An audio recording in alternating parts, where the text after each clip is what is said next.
अल्लाह के रसूल अलैहिस्सलाम से पूछा गया कि या रसूल अल्लाह सल्लल्लाहु अलैहि वसल्लम, अल्लाह मुसीबतें किस पर डालता है, अल्लाह तकलीफें किस पर डालता है? तो मेरे आका अलैहिस्सलाम ने फरमाया, सबसे बड़ी आजमाइश और मुसीबत अगर किसी पर आती है तो वो पहले अंबियाए किराम पर आती है। अंबिया से बढ़कर कोई मुसीबत में नहीं रहता। हम लोग किसी पर मुसीबत देखते हैं तो बोलते ओ ये तो इसको किए कि सजा मिल रही। अगर किसी को कोड़ हो जाए,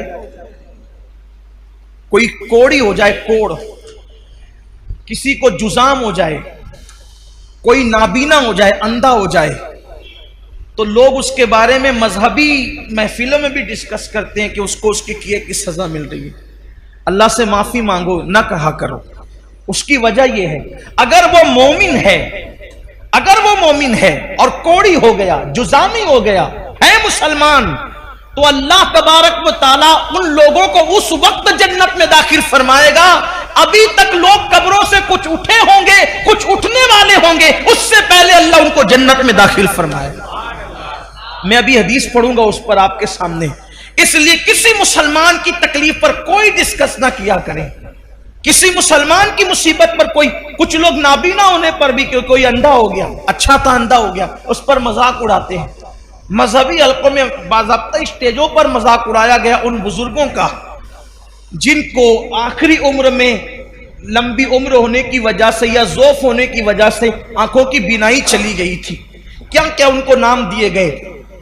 हालांकि लोग ये भूल गए कि हिब्रुल उम्मा, रईसुल मुफस्सिरीन सैयदना अब्दुल्ला इब्ने अब्बास रदी अल्लाह ताला अन्हु भी आखिरी उम्र में नाबीना हो गए थे। लोग कहते हैं अपने किए की सजा भुगत रहे। मैं कहता हूं इब्ने अब्बास ने क्या किया था। हजरत जाबिर इब्ने अब्दुल्ला अंसारी,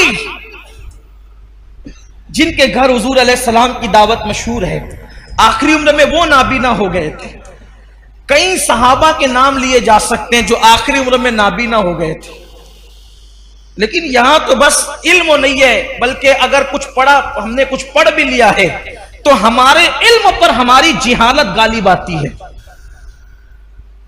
किसी भी मुसलमान और मोमिन को तकलीफ में देखो, हमने कोई उस पर डिस्कस नहीं करना, बस ये दुआ करना अल्लाह इसकी मुश्किल आसान कर दे और हमें इस मुसीबत से बचा ले। जो लोग नाबीना हो जाएं और मुसलमान है, जो नाबीना हो जाएं मुसलमान है, या पैदाइशी नाबीना हो या बाद में अंधे हो जाएं बुढ़ापे की वजह से या किसी मर्ज की वजह से, किसी तकलीफ की वजह से, उनके लिए बशारत यह है कि औरों के लिए अल्लाह तबारक व तआला कभी कभी तजल्ली फरमाएगा, यानी कभी कभी पर्दे उठा करके उनको अपना दीदार कराएगा। लेकिन जो नाबीना हो गए थे, अल्लाह फरमाएगा मैंने तुमसे आंखें छीन ली थी और तुमने उस पर सब्र किया था, अब जब तक तुम चाहते रहोगे मैं तुम्हें दीदार अता करता रहूंगा।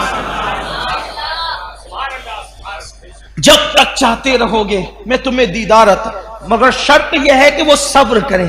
देखो मुसीबत आए तो सब्र शर्त है। मुसीबत, जो मुसीबत में वाहवेला करे नाकाम है, मुसीबत में शिकवा करे नाकाम है, मुसीबत में शिकायत करे नाकाम है।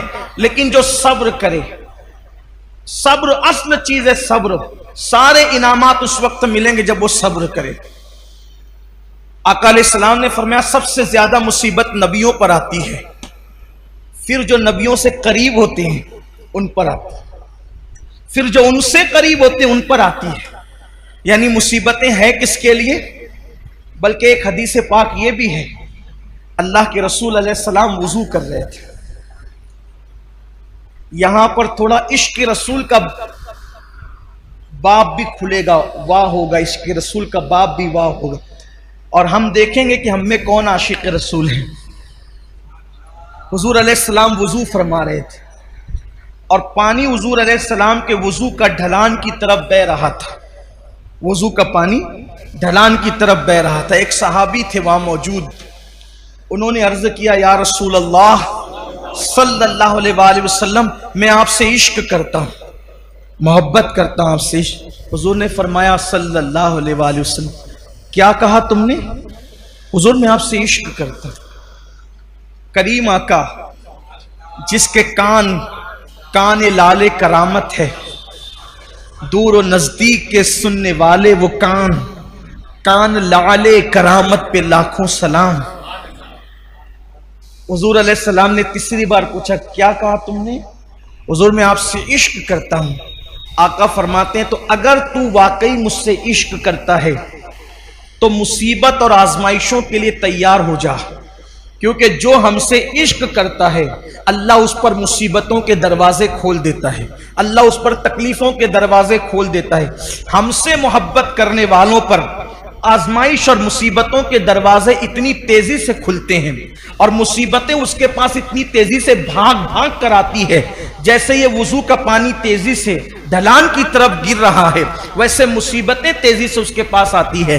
अब आप मुझे बताएं, जब हम आशिक ही बने हैं, जब हमने इश्क का दावा ही किया है, तो फिर हम मुसीबतों से घबराते क्यों हैं? हम बलाओं से घबराते क्यों हैं? इसलिए कि मुसीबतें तो आशिकों के लिए है, मुसीबतें तो महबूब से मोहब्बत करने वालों के लिए। आप देखें, जिसको हम मुश्किल कुशा कहते हैं, पूरी जिंदगी मुश्किल में गुजरी, जिसको इब्ने मुश्किल कुशा कहते हैं, ए दिल बगीर दामने सुल्तान औलिया यानी हुसैन इब्ने अली जाने औलिया। फिर उनकी मुसीबतें देख ले, फिर सैयदा ज़ैनब पाक की मुसीबतें देख ले, फिर जनाब गाजी अब्बास की मुसीबतें देख ले, फिर इसी तरीके से औना मोहम्मद की मुसीबतें देख ले, फिर सैयदा सुकैना की मुसीबतें देख ले।